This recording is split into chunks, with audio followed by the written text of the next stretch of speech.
allons au 213, c'est l'Algérie.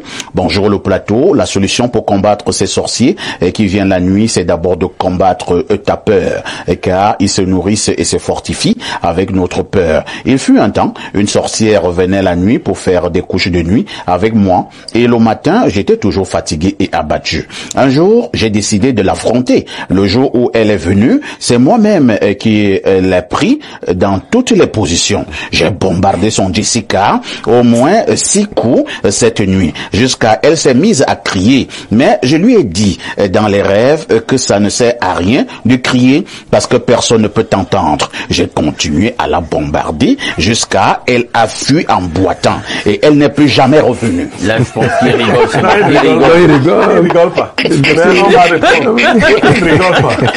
Il rigole pas. En ouverture de ce programme, nous vous l'avons dit, nous parlons de la mendication nocturne et qu'est-ce qu'on entend par mendication nocturne, comment elle se manifeste, les causes de cette mendication et maintenant les conséquences. On va passer la parole à l'homme de Dieu, révérend Bayon. Nous parlons donc de la mendication nocturne. Première chose, est-ce que selon vous cette mendication se pratique partout? C'est-à-dire que ce soit chez les Africains, que ce soit chez les Indiens, que ce soit chez les Américains, que ce soit chez les Européens, et que sais-je encore. Est-ce que le phénomène existe d'abord partout? Je voudrais dire que il faudrait aligner ça dans un ensemble de pratiques spirituelles qui, n'est-ce pas, sur le plan, parce que Blériot a donné une orientation. Pratique spirituelle ou bien pratique mystique? Disons mystique, hein. Donc, Blériot a donné une orientation dans le cadre de ce qu'on dit chez nous, manger quelqu'un dans la sorcellerie. Mais tout à fait. Avant tout, c'est d'abord un phénomène là où des esprits amènent des gens, parce que vous avez un corps physique, vous avez un corps spirituel, amènent des gens à manger des choses. Vous savez que ça commence par les rêves. On mange dans les rêves. Et en général, vous allez voir quelqu'un qui rêve, il est dans une fête, il y avait des grosses bassines avec beaucoup de viande dedans, et il se met à manger cela. Et quand il mange toutes ces choses, il sent qu'il commence à développer en lui un certain nombre de capacités spirituelles. En réalité, je veux dire de manière facile, il se souille spirituellement, parce que c'est souiller une personne spirituellement en faisant l'interdit. Maintenant, il arrive dans certaines pratiques et à certains niveaux spirituels où, n'est-ce pas, ils doivent désacraliser l'homme. Ils doivent manger la chair humaine, ils doivent manger des gens, parce que la valeur d'un homme sur le plan spirituel, c'est pas la même valeur qu'un animal. Et la valeur d'un homme est largement supérieure. L'homme a été fait à l'image de Dieu. C'est un attentat direct à la personne de Dieu lorsque vous attaquez un homme pour pouvoir le manger. Ainsi, c'est un phénomène qui existe bel et bien. Il y a certaines pratiques occultes, n'est-ce pas, qui consistent justement à manger. Et des parties, comme Blériot disait, il vous mange un pied et puis vous sentez une infirmité vous venir. Parce qu'en vérité, les choses spirituelles, tout ce que vous voyez sur le plan physique, avant se passe d'abord sur le plan spirituel. Ah bon? Oui, tout à fait. Vous faites une défaite sur le plan spirituel, que vous soyez conscient ou pas. Parce que le problème, c'est quel est votre éveil? Est-ce que vous êtes capable de voir et de savoir un certain nombre de choses sur le plan spirituel? Mais parfois, vous vous levez fatigué le matin, vous avez été écrasé la nuit. Vous avez été, quelqu'un vous est monté dessus, quelqu'un vous a abusé dans le monde spirituel. Vous vous levez, des femmes se lèvent avec des choses qu'elles ressentent sur le corps. Donc, il y a des choses qui se passent, mais c'est pas tout le monde qui est capable de savoir que quelque chose s'est passé de nuit. Il ressent seulement les conséquences. Et on lui perce l'œil, il sent une fracture sur le stade de football, il ne sait pas qu'il a été attaqué de nuit, c'est-à-dire on lui a mangé son pied et il va commencer à développer une maladie incurable sur le pied, de manière à arrêter sa carrière de football. Donc il arrive que les gens le font. Vous voyez certaines maladies. Moi, je prie pour les malades régulièrement et Et vous voyez parfois, dès que vous touchez la personne, il sent quelque chose qui marche sur lui. Il sent des vibrations à l'endroit où il a été atteint. Donc, c'est quelque chose qui existe réellement, où, n'est-ce pas, certaines personnes pratiquent un ensemble de rituels spirituels. Ils se donnent des puissances spirituelles en désacralisant l'homme, en mangeant de la chair humaine. Merci. En désacralisant l'homme, en mangeant de la chair humaine. Bonjour les tuelistes du micro. L'apôtre Bayon parle de ce qu'il ne maîtrise pas. C'est un religieux et non un spirituel. L'apôtre Bayon va répondre. Si par exemple tu as dormi affamé, il est fort probable que tu rêves de nourriture. Pourquoi toujours vouloir tout ramener à la sorcellerie? Faudra me poser la question sur les rêves. D'accord. L'apôtre, tu peux d'abord répondre. Bon, Il dit d'ailleurs que vous n'êtes pas un spirituel, vous n'êtes qu'un religieux. Bon, écoute, je ne trouve pas que dire qu'on est spirituel nous donne une valeur ajoutée. Moi, je suis un serviteur de Jésus-Christ, je suis disciple de Jésus-Christ et ça me suffit. Mais ce que je veux dire, je ne crois pas être un enfant dans la compréhension d'un certain nombre de mécanismes spirituels. Et il a bien tout à fait raison parce qu'il parle de son expérience à lui, qui, ma foi, est très limitée parce que si nous avions le temps, j'allais commencer par dire que c'est même biblique, les rêves viennent de la multitude des occupations. Ça veut dire que vous pensez fortement à quelque chose, vous pouvez rêver de cette chose. Mais il y a une différence quand votre esprit est engagé dans un ensemble de phénomènes spirituels. Je veux dire que ces choses-là qui concernent la mendication, c'est même biblique. Parce que il faut comprendre que l'homme spirituel se nourrit de quelque chose. Tout ce qui est spirituel subsiste par quelque chose. Jésus disait, mon corps est une véritable nourriture. C'est ce qu'il a dit.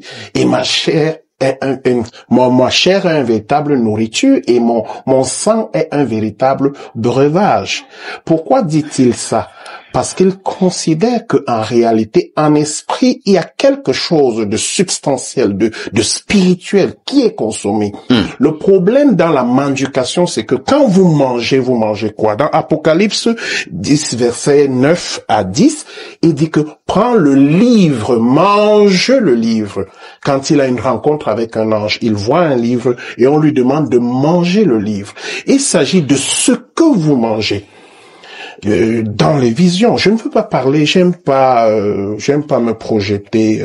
Bon, moi personnellement, révérend, je suis pas d'accord avec vous à certains niveaux, parce que déjà il faut comprendre que dans la Bible, le livre est écrit en lui-même avec différents genres littéraires, parce qu'il faut le dire. Dans la Bible, il y a de la littérature historique, il y a du récit, il y a de la poésie, il y a des figures de style. Il ne faut pas toujours transposer l'interprétation d'un texte dans un genre et croire que ça va s'appliquer comme ça partout. Donc si le langage est quelque part dans un texte symbolique, il faut être capable de discerner que le langage est symbolique. Donc, est-ce que lorsque le Christ parle de son sang, parle de sa chair, est-ce que c'est à comprendre littéralement ou c'est à spiritualiser ou alors c'est un langage symbolique pour dire que c'est une représentation de choses, c'est une allégorie pour nous transporter dans une autre réalité, mais qui n'a rien à voir. Cette réalité, c'est quoi dans cette réalité? Justement, la réalité du sang du Christ, on sait qu'il a accompli un sacrifice sanglant dont les vertus sont profitables à l'ensemble de l'humanité. Est-ce que le sang en question, vous rejoignez donc le sang en question, c'est pas le sang. Il a accompli un sacrifice quoi? Je veux dire, un sacrifice sanglant. Oui, sanglant. C'est-à-dire que lui, il a offert sa vie. Mais maintenant, il y a toute une économie symbolique autour de la mort en question. Maintenant, quand vous utilisez le jus du raisin, est-ce que c'est effectivement du sang? Bon, lisons d'abord quelques messages encore. Hein. Allons au 213. C'est l'Algérie. Bonjour le plateau. La solution pour combattre ces sorciers qui viennent la nuit, c'est d'abord de combattre ta peur, car ils se nourrissent et se fortifient avec notre peur. Il fut un temps, une sorcière venait la nuit pour faire des couches de nuit avec moi, et le matin, j'étais toujours fatigué et abattu. Un jour, j'ai décidé de l'affronter. Le jour où elle est venue, c'est moi-même qui l'ai pris dans toutes les positions. J'ai bombardé son Jessica au moins 6 coups cette nuit, jusqu'à elle s'est mise à crier. Mais je lui ai dit dans les rêves que ça ne sert à rien de crier parce que personne ne peut t'entendre. J'ai continué à la bombarder jusqu'à elle a fui en boitant et elle n'est plus jamais revenue. Là, je pense qu'il rigole. Il rigole pas. Il ne rigole pas. Et on passe la parole, Pierre Blériot.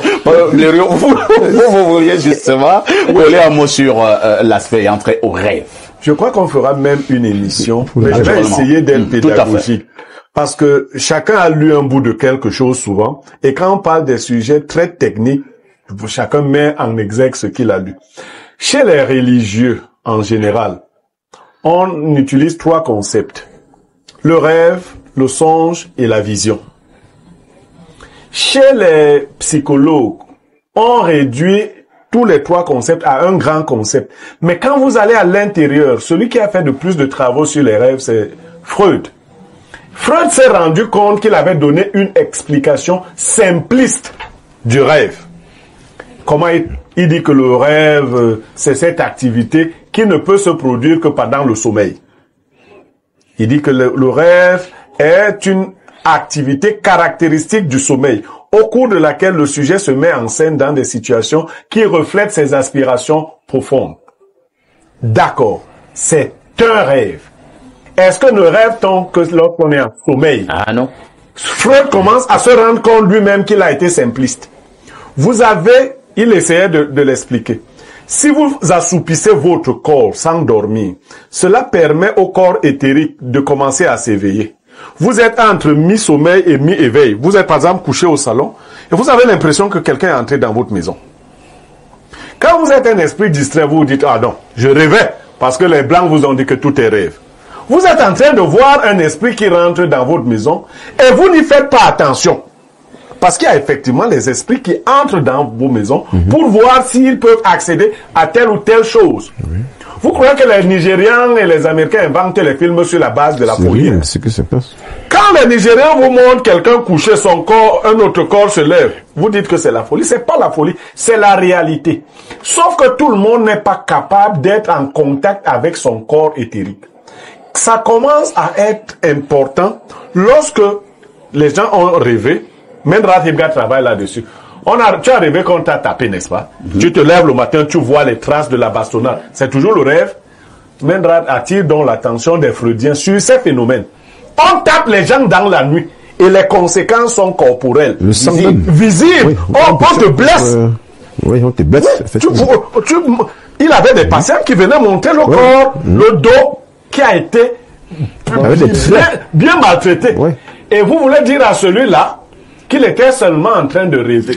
Ce que le corps a subi, le corps éthérique, lorsque le corps éthérique rejoint le corps physique, les répercussions se montrent sur le corps physique. On va voir dans les prochaines émissions comment distinguer le rêve du songe, si on prend le langage biblique, de la vision. Il y a une lisière. Et pour résoudre ça, Freud a donc parlé, par exemple, des rêves prémonitoires. Il a commencé à reconnaître lui-même que non, ce n'est pas seulement les choses qui te manquent, c'est pas seulement tes envies, mais tu peux voir des choses qui vont arriver ou des choses qui se sont passées.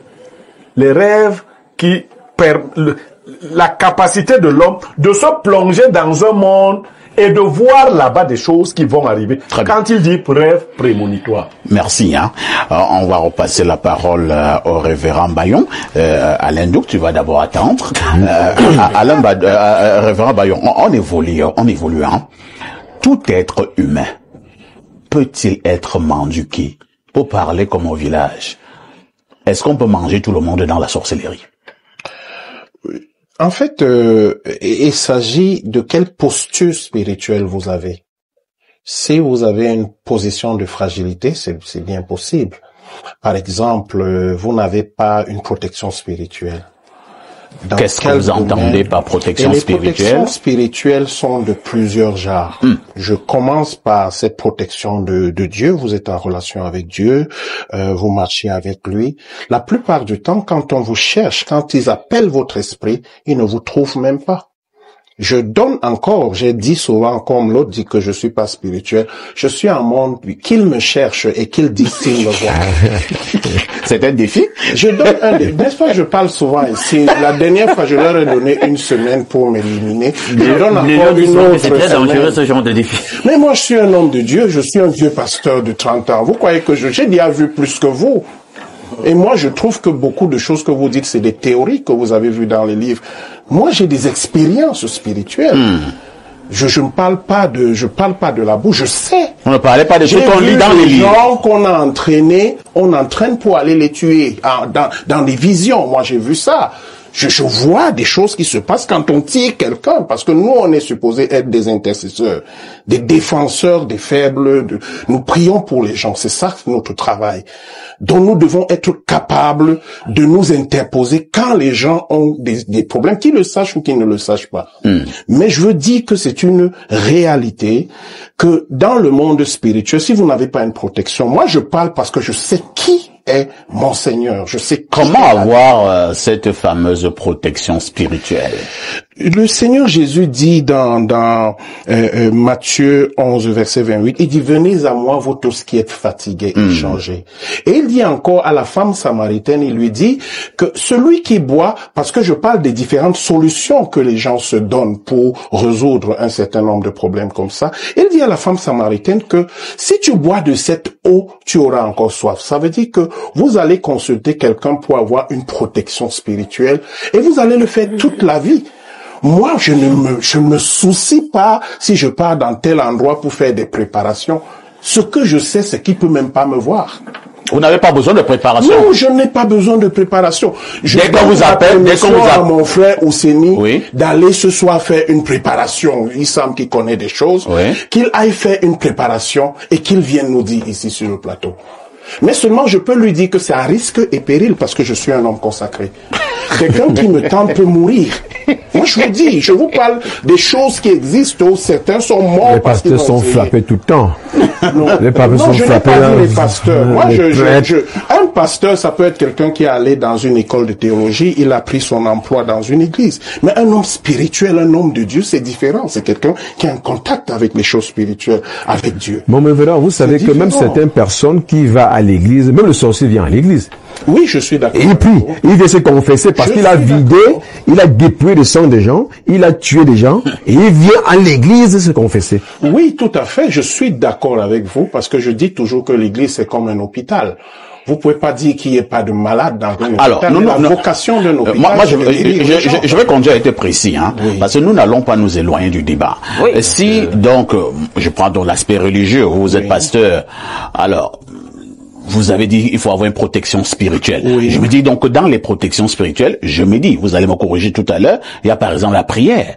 Si vous passez le temps à prier régulièrement, vous ne pouvez pas être mangé dans la sorcellerie, c'est ça? Non, le problème qui se pose, c'est d'abord à quelle famille vous appartenez. Vous pouvez... révérend, vous seriez en train de limiter Dieu, s'il vous plaît? Je viens. Si vous savez que votre père, ou votre mère dans le village, il peut dire que personne ne peut toucher mon enfant. Ça veut dire que c'est déjà un pare-choc. C'est déjà une protection. Voilà. Maintenant, le problème, la famille chrétienne qui est adossée sur son maître qui est Jésus et qui a accompli un certain nombre de prouesses spirituelles dans le monde spirituel, nous on est adossés derrière lui. C'est pour ça qu'il dit venez à moi. Lorsque vous êtes fatigué, je vais vous donner enfin le repos. Moi j'ai pas besoin de faire des préparations. Même quand je suis menacé d'être tué, on me menace chaque fois de me tuer, mais ils ont jamais pu. C'est pas parce que je suis adossé quelque part. Maintenant, il y a d'autres encore, c'est-à-dire votre père, par exemple, peut vous bénir, votre mère vous bénit, votre village a une certaine bénédiction qui fait en sorte que on vous cherche, mais il peut pas pénétrer l'endroit dans lequel vous vous retrouvez. C'est compris. Donc, c'est comme ça que ces choses fonctionnent. Mais également, la prière constitue une activité spirituelle dans laquelle vous pouvez vous préserver d'un certain nombre de choses. Parce que la prière convoque, si je me permets l'expression, mais nous on utilise des entités spirituelles qui sont capables de vous protéger. Nous on appelle les anges. Mais ça, quand vous priez, Dieu envoie des anges pour vous protéger. J'en ai vu, je parle parce que j'en ai vu. C'est compris, hein. C'est compris. Et là, je passe la parole à Alain Douk. Moi, j'ai également entendu, dans mes multiples recherches et mes expériences, Alain Douk, des prêtres, des pasteurs qui ont été mangés dans la sorcellerie. À mort. Évidemment. Et ils sont morts. Attaqués. Tout le temps. Est-ce que cela signifie donc qu'il faut simplement être adossé sur tout ce que le révérend vient de dire pour être protégé? Est-ce que c'est suffisant? Non, moi je vais nuancer son propos et puis je vais dire des choses parce que on organise ce genre de programme pour vraiment éclairer les gens. Alors le révérend doit comprendre, et moi je l'ai toujours dit, je le lui ai dit une fois en off, il était avec un de ses collègues, j'ai dit je ne suis pas religieux. Parce qu'il faut faire la démarcation entre la religion et la spiritualité. Ouais. Parce que le vrai culte est rendu en esprit et en vérité. Ça, c'est ce qu'ils ne prêchent pas dans leur chapelle. Parce qu'ils savent que s'il faut... Non. Si vous commencez à prêcher sur la spiritualité, que le vrai culte est donné en esprit et en vérité, en réalité, vous voyez que la religion va s'effondrer. Or, ils veulent que la religion tienne debout. Elle n'est pas un gage de puissance spirituelle. Je le répète encore ici. Ah bon? Et je vais toujours... Ben justement, la religion, c'est une espèce d'exact. C'est une mascarade. Alors, c'est pour cela que, justement, un homme, fut-il homme de Dieu dans le système religieux en question, peut se faire attaquer. Et quand bien même vous êtes un être spirituel, il faut comprendre comment ça fonctionne avec Dieu. Il pense qu'il a fait des expériences, il n'est pas seul. Il faut comprendre que Dieu intervient même dans le cadre de la prière dans certaines conditions. Des conditions liées à la sainteté. Vous ne pouvez pas être dans l'iniquité, mais vous pensez que vous allez prier Dieu. Et au premier problème, il va intervenir. Il vient vous protéger. Jamais. Puisqu'il dit que même quand vous êtes dans l'iniquité, même votre prière est une abomination. Or, nous ne sommes pas des êtres parfaits. Même lui, le pasteur, il peut se retrouver dans des situations où il a fauté. Il n'a même pas encore confessé. Et non, c'est mon temps de parole. Et vous vous retrouvez dans une situation où... contradictoire. Non, c'est contradictoire parce que lorsque vous péchez, d'accord, vous n'avez même pas confessé, vous n'avez pas fait le point avec Dieu, vous n'êtes pas réconcilié, vous ouvrez des failles qui font que l'ennemi ou le sorcier désormais peut vous attaquer et vous êtes vulnérable. Ça, Mais pourquoi vous ne dites pas simplement que vous complétez ce que je dis? D'accord, bon, je complète et je passe à autre chose parce que moi je vais vraiment retenir les gens.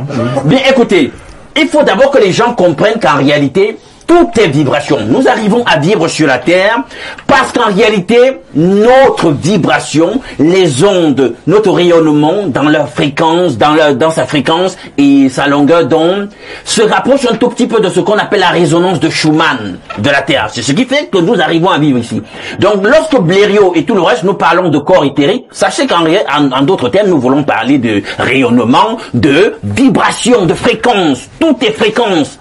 Le Seigneur lui-même, vous imaginez bien, en tant qu'être spirituel, lui aussi émet des fréquences sur lesquelles il veut communiquer avec nous. Est-ce qu'on se comprend? Donc, vous comprenez donc que si vous voulez être à l'abri des attaques mystiques, des attaques de la sorcellerie, il faut travailler sur votre radiesthésie, votre rayonnement, votre vibration, vos fréquences. Il y a des fréquences sur lesquelles, lorsque vous êtes, le sorcier ne peut pas. Je vous le dis, c'est comme ça que ça fonctionne. Il ne peut pas, parce que votre rayonnement est plus fort que le leur. Eux, pour faire la sorcellerie, ils le font aussi sur une fréquence bien particulière. Vous, si votre fréquence est plus forte que celle-là, ils ne peuvent pas vous attaquer. Alors là, je précise maintenant pour faire la différence entre le révérend et moi, c'est que vous pouvez être en Dieu et être sur les fréquences qui permettent qu'ils vous attaquent pas au travers d'un certain nombre d'exercices spirituels, la prière, etc., la dévotion, patati patata. Mais vous pouvez aussi avoir la connaissance, une certaine science des lois naturelles. La Bible dit, et pasteur, je vous le cite, C'est dans Proverbe 19, verset 2, partie B. Le manque de science n'est bon pour personne. Alors, il y a des choses pour lesquelles Dieu a disposé, il faut les connaître. Il y a des gens ici qui s'embarrassent pas de la prière, il faut oser le dire. Eux connaissent un certain nombre de lois naturelles, ils les appliquent. Et ils sont à ce niveau de fréquence, ils sont protégés. Il faut le reconnaître ici. C'est compris. Il y a un petit débat qui est né sur ce plateau. J'ai peur de dire c'est un débat entre la religion et l'aspect purement traditionnel. Le révérend pense que avec ses prières et tout ce qu'il a énuméré, il peut avoir une très bonne protection. Maintenant, Ndi Oseni pense que c'est limité, lui fait beaucoup plus confiance aux écorces et tout ce qui va avec. Bref, la puissance traditionnelle. Vous vous situez à quel niveau dans ce débat lorsque nous parlons de mendication? Si je suis bien attaché à la chose entre guillemets religieuse, je dis bien entre guillemets, est-ce que je peux être protégé? Ou alors, si je suis attaché à mes écorces au village et tout, est-ce qu'il peut également être protégé? Est-ce qu'il peut éviter que je sois mangé comme l'obifaka dans la nuit par les sorciers? Alors, les écorces du village, c'est Dieu qui les a créées, non? C'est vrai. Donc, moi, je ne pense pas qu'un pasteur doive jeter les écorces. Un pasteur africain, s'il les connaît. Moi, j'ai vu plein de pasteurs chez nous qui connaissaient les traitements traditionnels et qui les pratiquaient. J'ai vu des prêtres. Même dans Ribga, quand tu allais, il te montrait à la fois ce qu'il connaît du village et ce qu'il connaît de la religion. Moi, je ne fais pas un schisme entre les deux, non. Maintenant, il y a des connexions différentes. Oui. Que ce soit chez les hommes dits traditionnels ou chez les hommes dits de Dieu. Chacun a sa relation avec l'égrégore auquel il est rattaché. Quelqu'un a dit on peut pas manger un enfant de Dieu. Les enfants de Dieu n'ont pas la même catégorie. On mange si enfant de Dieu c'est d'avoir confessé, on tue. Faut pas mentir. Si tu dis à quelqu'un que si tu confesses Jésus qu'on peut plus te tuer, tu le mens. Ah bon? Ouais, comment? Que si tu racontes ça... Est-ce que le réveil est d'accord? Non, si tu dis ça, dans les mêmes églises où on confesse Jésus-Christ, on tue les gens tous les jours. Non. Maintenant, Alain Douk vous a parlé du taux vibratoire. Ce n'est même pas forcément le pasteur, hein. Si Dieu t'a parlé, je ne parle pas de parler comme un autre fou disait ici que Dieu est venu causer avec lui. Il y a des gens qui ont il y a des gens Il n'est pas fou, c'est un pasteur. Il y a des gens qui ont une connexion privilégiée avec Dieu. Ils se disent eux-mêmes amis de Dieu. Tu ne peux pas tenter. Tu ne peux pas tenter. C'est une lumière qui jaillit de lui quand tu essaies dans le monde des ténèbres de le chercher. Ça éblouit vos milieux. Il y a des gens, il le sait. Il entre dans ton rayon là, qu'on est en train de consulter. Dès qu'il entre, tu lui dis, toi sors. Oui. Parce qu'il bloque tout. Ce n'est pas lui-même. Peut-être lui ne sait même pas qu'il est ici. Le praticien lui dit, non, vous êtes venus ensemble, mets-toi d'abord dehors. Il y a des gens qui sont connectés aux esprits du bas astral. Eux, on les traite. Les pasteurs et évêques et prêtres qui vont le voir, c'est des prêtres qui se sont connectés au bas astral. Et ça les a rattrapés. Quand ça te rattrape, tu es obligé d'aller voir ces gens-ci. Maintenant, si tu es un vrai pasteur de Dieu, un vrai, qui ne couche pas avec les femmes des ouailles, qui ne manipule pas l'argent de l'église. Le mot c'est consacré. Voilà. Donc, si tu as reçu le vrai appel, tu bénis même les hommes traditionnels, puisque Dieu te donne une puissance particulière. Bien, merci, oui, Alain. Ne sortons pas sans le dire. Ndi Oseni, tu n'as pas été très honnête sur ce plateau. Parce que nous avons des témoignages, oui. Il a dit que Jésus est limité. Oui. Nous avons des témoignages qui sont tels que... Non, je n'ai pas dit. Dans certains cercles spirituels, je n'ai pas dit que Jésus est limité sur le plan de vision, je pense. À la seule évocation du nom de Christ et de la puissance qui accompagne ce nom, des choses se sont faites de vraiment chambardantes, au point où des entités que tu n'imagines pas, elles-mêmes se mettaient à genoux. Donc tu peux pas venir sur un tel plateau. Non, Jésus ne peut pas être limité pour une seule raison. Non, mais, en tant qu'égrégore, prenons Jésus-Christ comme un égrégore. Prenons Jésus comme un égrégore. C'est l'égrégore le plus chargé. C'est Dieu qui donne. Non. Moi, tu confesses. Moi, je ne parle pas de Dieu. Jésus comme égrégore. Quel est le nom le plus prononcé du monde, au monde? Jésus. Chaque fois que tu dis Jésus, tu charges cet égrégore. C'est pour cela que c'est donc le nom le plus puissant. Dans tous les égrégores, pour le moment, l'égrégore le plus élevé, c'est Jésus-Christ. En termes d'égrégore. Oui, mais vous êtes d'accord, Joseph?